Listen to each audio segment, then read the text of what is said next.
Yo, what's to do, YouTube? How we doing? And today we have a Star Wars Outlaw review. This comes out currently. I'll drop this tomorrow, so it comes out in 3 days, right? 4 days. 4 days. 4 days. I'm recording this, and yeah, we're gonna get right into it. Let's go check this out. Hey, Indy, I'm gonna need some backup down here. As far as Star Wars video games go, we've taken countless turns at twirling lightsabers and unleashing flashy force powers, but Star Wars Outlaws swaggers into the cantina, slinks down into a booth with its holster clip unbuttoned, and argues that those are no match for a good blaster at your side. This open world, or rather open worlds action game features a level of gun battles and broken promises befitting the legend that is Chewbacca's best mate. However, Star Wars Outlaws essentially delivers a Han Solo-like experience in both good and bad ways. It has some handsome looks and a strong sense of adventure, but it's also... That looks really good. Let's go back to that chat. And I know it's a 14-minute video, so I'm not gonna stop. I know people on my Doom videos say I stopped to turn a 6-minute into like a 6-minute video into a 20-minute video. That's just me breaking down the trailer, so I promise I won't stop too much, but I just want to get just a look at the open world. Wow, that looks huge. Looks and a strong... So hopefully all this is like accessible, where you can like actually get to it. Sense of adventure, but it's also somewhat scruffy around the edges and is liable to let you down from time to time. Alright, let's get to this official review, yo. Alright. Of course, given that its propulsive space western story takes place in between The Empire Strikes Back and Return of the Jedi, the actual Han Solo is literally on ice for the duration of Outlaws. Instead, we step into the battered space boots of Kay Vass, a cunning thief raised amidst the hives of scum and villainy in the gambling... So, I guess it's a good timeline of where this is at, like in the Star Wars chronological timeline, even though I know video games and movies are supposed to be set in the same time, but aren't, because Battlefront wouldn't make sense. But the Jedi Survivor is supposed to be set in a time. Yeah, it's confusing. It's confusing. Capital of Canto Bight, and accompanied at all times by her adorable pint-sized partner in crime, Nix. Kay's quickly shown to be handy with a hairpin lockpick and has an insatiable appetite for five-finger discounts. That looks nice, huh, Nix?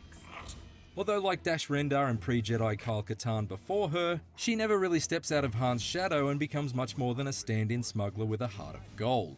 You want it done right? I figured. You do it yourself. What follows is a 20-hour string of reckless rescue missions and shady underworld dealings, as Kay and Nix crisscross their way around 4 main planets and the pirate-riddled spaces between. Space looks fire. Unite a squad of like-minded criminals with the aim of pulling off a major heist and erasing the bounty placed on Kay's head by the crime boss, Slero. This casino owner serves as Outlaws' primary antagonist and seems suitably callous enough. You must be Slero. Your friends abandoned you. But is neither as outright evil as Emperor Palpatine, nor as quietly menacing as Grand Admiral Thrawn, and obviously for obvious reasons. Those are like 2 biggest villains ever. Cutscene. You're gonna have to do better In Star Wars logic. Even so, Outlaws' story is a consistently entertaining quest, and one that takes Kay through some recognizable spaces and some entirely new, all while cutting deals with countless colorful criminals, including this surly Celestin mobster on Akiva, who has the audacity to deal out orders to you while putting his feet up on a desk made out of his own carbonite-encased brother. So it's cool. That's kind of crazy. It's cool that what's it called? You can like deal with multiple different kind of characters. You can see multiple different kind of characters designed, interact with them, which is the most important part.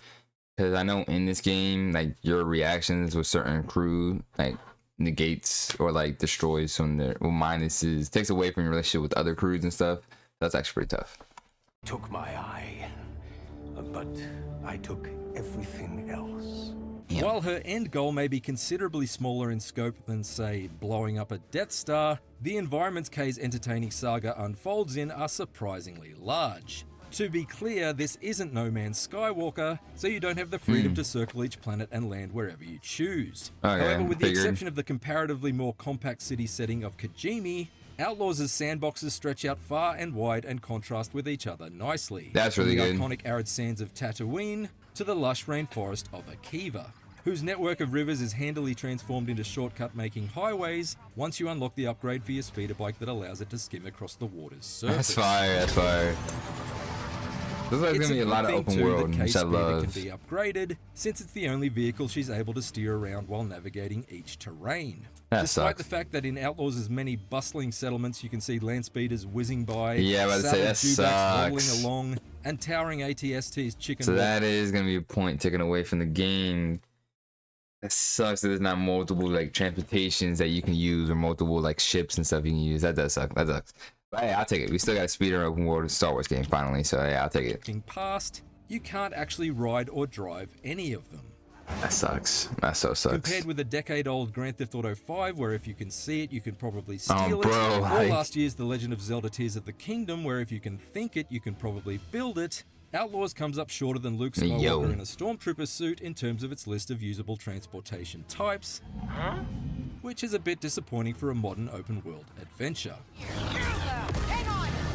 Oh, that's cool. Assassin's Greedo. Okay. So you can mark. See something really cool?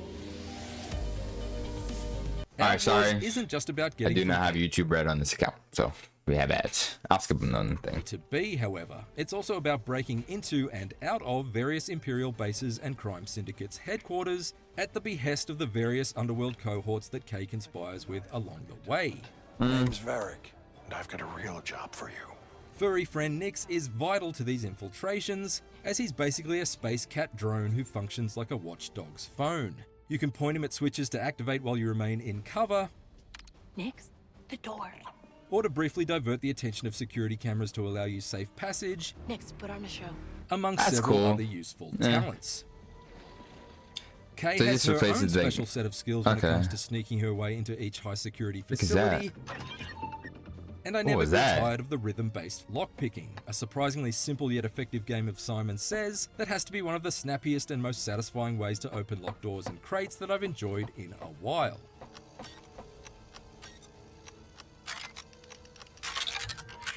Oh, cool. Overall, however, Outlaws' stealth is markedly uneven. What are you doing? You've alerted the station. Sometimes it's far too easy, like when I was able to do the tried and tested Assassin's Creed distract and dispatch routine on multiple enemies in the same spot. So you can do stealth and take people out. Okay. That's cool, I guess. Yet at other times it was wildly unpredictable, like when I'd somehow trigger an alarm performing a stealth takedown, even though it appeared that no one else was around. That's a Instead, whack. more often than I'd like, my efforts to remain hidden would evaporate, things would get loud, and a number of other problems would present themselves. Smuggler's running gun. Outlaws' combat serves up some solid cover-based shooting with authentic sound effects and punchy smoke and sparks with each blaster bolt impact, but precious little in the way of new ideas. It's less Bad Batch and more basic bitch. It always seemed to be Red Barrel Delivery Day in every combat arena that I Kay don't know why that arrived was so in, funny. and I used these explosive targets in almost every encounter to thin the Stormtrooper and scumbag hordes. There's always the challenge of knowing when to detonate them to take out the most enemies. That is cool. but That that's gives the you same multiple thing ways we've how been to doing take for down that like decades, base and stuff. So while it's effective, it doesn't exactly make Outlaws' combat stand out. These simplistic shootouts can also be brought to a faster conclusion via the use of Kay's Adrenaline Rush move, which charges up while she's under attack and allows her to slow time and then mark and execute multiple targets in one rapid hip-firing burst. Oh, okay, Almost that's pretty identical cool. to the Deadeye targeting from the Red Dead Yeah, Redemption Red Dead series. Redemption. It's useful. So far the combat system looks cool, but it's like nothing standout-ish. Like it looks very basic. I'm not expecting this game to be crazy. I'm expecting this game to be a solid like 6 out of 10, or like not even 6. I'd say 7. I'm a Star Wars fan, And so satisfying for the it's most. already hard to be biased because I'm getting a Star Wars open world game, so I'm already gonna put it up there. But hopefully the gameplay looks better than this, because this looks so like basic. Though I did find Kay would occasionally pump some stylish slow-motion blaster rounds directly into the cover in front of her rather than the target I had selected. Felt a Interesting. bit limiting that Kay can only permanently carry her blaster and grenades in her inventory, Alert! but weapons dropped by enemies can be picked up, used, and discarded once they're out of ammo. That's cool. I like that. It makes it so she's overpowered. However, what really irks me about Outlaws' approach to secondary weapons is how much it goes out of its way to make you drop them. Do a melee attack? Drop your weapon. What? Crawl into a vent? Drop your weapon. Alright, so Climb that's a wall gonna or a be. ladder? Drop your weapon. Alright, yeah, so that's gonna be Who annoying, programmed bruh. this? RoboCop? Drop it! If I pick up a sniper rifle, it doesn't seem unreasonable to expect that I should be able to carry it with me up to a high enough vantage point to best put it to use. That's It's so especially annoying whack. given how often I was hit and killed instantly while behind cover by enemy snipers in elevated positions. Simple whack. and reheated as it generally is, I definitely warmed to the combat a bit more as time went on, particularly once I was able to upgrade my blaster with a couple of alternative shot modes. That effectively gave me 3 weapons to swap between, even if they were all coming out of the same barrel. That's cool, I guess. Still, at no point did this combat system ever feel as flexible or as fun as the best games in Ubisoft's own Far Cry series, and fights started to feel pretty repetitive, outside of the rare encounter with probe droids or the one-off scrap with a Rancor. Having said that, I'll take the basic on-foot combat in Outlaws over its awkward speeder bike fights any day. No, bro. It Since looks like this it's gonna is be bad. Star Wars, Outlaws also features space combat, and rarely could I ever emerge from a lightspeed jump in Kay's Trailblazer ship and not crash headlong into a dogfight that felt authentic to the films.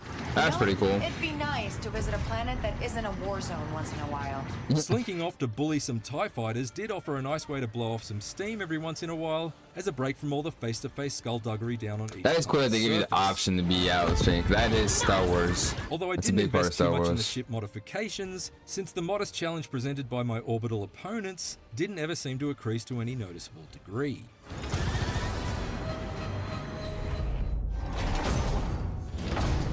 I like Big Hudson, I cannot lie. Jabba, right? One of Outlaws' most interesting and novel features is its syndicate system, which reminded me of the reputation So this is system what I was used in talking the about. Outer Worlds. Basically, you can't really complete a quest over the course of the campaign without pissing off one of the 4 main crime families in order to please another. You want to, make a move? Cozying up with one cartel might get you cheaper prices at a merchant you're on side with, How about you let me take this off your hands and I'll throw in a good word for you. but it'll also rob you of the ability to move about freely within the headquarters of another gang you've slighted. Hey, you got anything interesting in the back? Do I know you? It's worth pointing out that this isn't Mass Effect. None of That the says numerous whack. decisions I made seem to make a significant difference to the overall outcome of the story, Oh, okay, but they good, did good, effectively good. make me feel like a truly dirty, rotten scoundrel as I continually reevaluated my allegiances in each deal I made so that it would best suit whatever my motives were at the time. Okay, Manda, you got a deal. For example, before I started exploring the surface of Tatooine, I made sure that I'd worm my way into the good graces of the Hutt Syndicate, since Jabba's goons control large swathes of its map, and I wanted to ensure that I could explore it thoroughly without drawing too much unwanted heat. Alright, so I will say in this, Ubisoft did miss the opportunity. They're probably trying to rush this game out, but they did miss the opportunity of giving you like multiple endings, which brings back the replay value. Because like there's 4 different factions, you could have given us like 4 different endings depending on how, like the favor between those factions, you know. And that just brings the replay value back to your games if people want to play even more just to see the ending. So they did miss the opportunity with that. They did miss the opportunity with that. Being able to explore unimpeded is paramount because Outlaws does such a great job teasing you with secrets to find or opportunities to pursue in an extremely organic way as you move through its 4 main worlds. I found 2 perfectly good converters in the alley behind the club. Almost every Cantina conversation I eavesdropped on or discarded datapad I read pointed me towards some new treasure to seek out or gambling pretty tip cool. to take advantage of, and it always felt like I was gleaning some illicit information rather than just being spoon-fed chores to complete, as is the case in so many other open-world adventures. That is true. Hands around the back alley next to the market. Graphics look a little Where worrying. Outlaws' quest design really excels, though, is in taking seemingly innocuous side objectives and spinning them out into exciting, multi-staged adventures that regularly took me by surprise. So lengthy side quest. That's pretty A cool. simple trip to collect a certain object in Mos Eisley took a series of sharp twists and turns, and suddenly I was sliding deep into the bowels of a Sarlacc pit. Mass fire. Yeah, I think we watched that in the other An gameplay. exciting escape from a huge sandworm. Dune? Question mark? Gosh dang. It's the lively left-turn stretches like these where Outlaws really shines. By stringing together countless Star Wars references and Uncharted-style moments of spectacular action and adventure, and there are plenty of quests like this that I've undertaken, and likely many more that I haven't even found yet. However, in order to enjoy moments such as these, you've got to take the rough with the smooth, especially since, as of launch, the PlayStation 5 version of Star Wars Outlaws that I played is plagued by more irritating bugs than a Dagobah can. No. Over the course of the journey, I saw countless graphical glitches, speeder bikes crashing to a halt trying to go over jumps, or small hills, or just randomly teleporting entirely, crucial mission prompts not appearing and forcing checkpoint restarts, and countless occasions where the dialogue audio just dropped out completely. So this is one of the main problems that I was worried about when it comes to Ubisoft. A lot of their games aren't polished and finished on release or whatever. Like Insomniac, they take their time because when the games come out, for the most part, like polished for the most part, and then like they'll fix like do day one patch or whatever, which Star Wars Outlaws will. But dude, that's I had a feeling. I heard some bad things that like PS5 had a bunch of like graphical problems and a bunch of yeah, I heard like graphical and gameplay like bugs and stuff like that. So I was debating whether or not to buy it just on Steam or to buy it on PlayStation 5. Because if I buy it on Steam, I could probably max out settings on PlayStation 5. I would have it. It's much easier just to re-download, play again, because I'm always on PS5. Use it a bunch. And my dad also could try the game out, because me and figure it out. I'm not going to say, just in case Sony's watching. They're probably not, but just in case. I'm not going to say how. But, yeah, so, that does suck to hear. I kind of predicted it, though, but it does suck to hear. Hey there. That's just a few of many examples. So if issues like those sound like they'd force pull you out of the Star Wars universe, it might be best to let Ubisoft blast them off Outlaws' hull like a bunch of cable-chewing Minox before you pick Outlaws up. Blasters aren't gonna do anything to this. It's ironic that Kay's ship is called the Trailblazer, since there's actually not a whole lot of ideas in Star Wars Outlaws that haven't been done in other action and open-world adventures. Instead, it's quite like the Millennium Falcon. A bucket of bolts held together with repurposed parts and prone to breaking down. That's not good.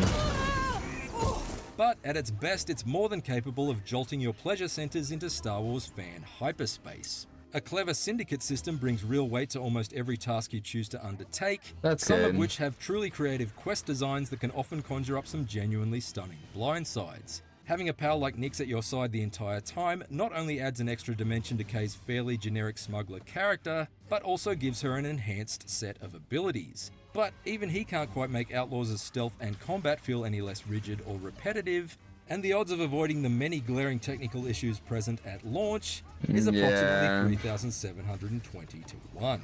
Never tell me the odds. Yeah, that's kind of what I said. Enough. For more IGN reviews, check out our verdicts. Alright, yeah, that's kind of more so what I thought and said. Figured the game was going to be, I figured it's going to be a 7 out of 10. Which isn't good to hear. You know, sometimes I get the ratings wrong or whatever. Yeah. So basically how I do, right? I look and see what they say about the reviews. I watch the the trailers or whatever, gameplay. And I kind of make my own decision from then. The only thing is, like, I've heard so much bad about this game. Like, it's very concerning when the developer Ubisoft, or however you say it, has a history of running their game, of rushing their games to get out, having bug central, Assassin's Creed Unity, Syndicate. I'm pretty sure they made Assassin's Creed. I play Assassin's Creed all the time. They should, yeah. Unless I'm tripping. No, I'm not tripping. They make those. But yeah, they have a history of rushing those games out because as we started to see, those games started to get bad and bad and bad. They weren't polished, they were rushed, the mechanics were wonky. And those were semi-open world games. which is why I wasn't like really ecstatic when I heard that Ubisoft was gonna be the one to make this Star Wars game. I'm so ecstatic to get an open world game. Yeah, I'm not sure. We're gonna see because I'm still gonna get it. So, and I'll post when I do drop the gameplay video. I will post a link in this comment for it. But yeah, I didn't think it was gonna be that good of a game. I was more gonna play it because I'm a huge Star Wars fan. So any Star Wars game that comes out, I'm gonna support and see how good it is myself, not just let myself based on reviews. But if this wasn't a Star Wars game and I heard how bad the reviews are so bad, like the fight system is basic, stealth is basic, hella bugs. If I heard that if it was any other game besides the Star Wars game, I wouldn't get it. I'm not gonna cap. I wouldn't get it. But we're gonna take a chance to see. We're gonna see how it goes. And yeah, that's my official review, y'all.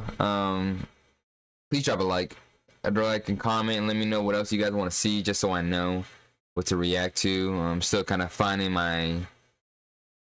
still trying to figure out what my audience is on this channel, you know. So yeah, just let me know. And yeah, peace.